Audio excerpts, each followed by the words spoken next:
In this tips video, we're going to take a look at two things that may inhibit your performance of a proper crab reach. But before we do that, let's take a quick look at the crab reach.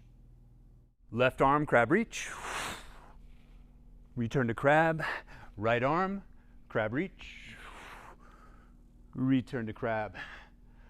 One of the really cool things about a crab reach is it allows us to perform three different actions within the spine. We get to extend, rotate, and laterally flex. By performing those three actions together, we're getting some really unique loads within the tissue around each spinal segment. But we're not going to be able to do those three things together if we still have hips that are locked down. So here's what I mean by that. Let's say I go up to achieve my three-point bridge, which is this position. If I still have any flexion in my hips, then whenever I go to reach, my spine's going to feel pretty locked.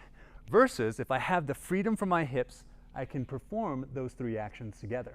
So your first tip is, if you cannot get to either a neutral hip or an extended hip, then you're just not going to reach yet.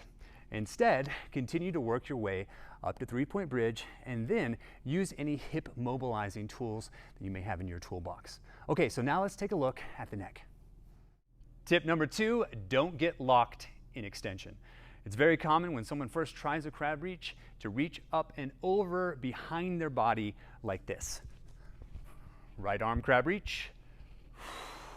If I'm in extension already, it's going to be very challenging for me to rotate. So instead of getting locked in extension like I were doing in a back bend or a wheel pose, I'm going to get up to my three-point bridge, and then two things are going to happen simultaneously. One, I'm going to spot the base hand, so I'm starting to introduce rotation within my cervical spine. Two, I'm going to frame the head with the reaching arm. Framing the head means that my elbow should be roughly at 90 degrees. The arm is not pulling in front of the head or behind the head, but directly over. If I do those two things simultaneously, then now I can introduce the rotation through my spine while still keeping my hips up.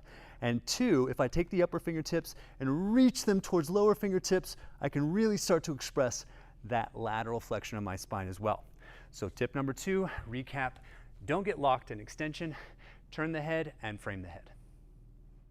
There you go, 2 tips for a better crab reach. If you want to learn more details about the crab reach or any animal flow movement, go to animalflow.com where you can find a full list of workshops around the world, as well as links to our Animal Flow On Demand app. Okay, that's it. See you soon.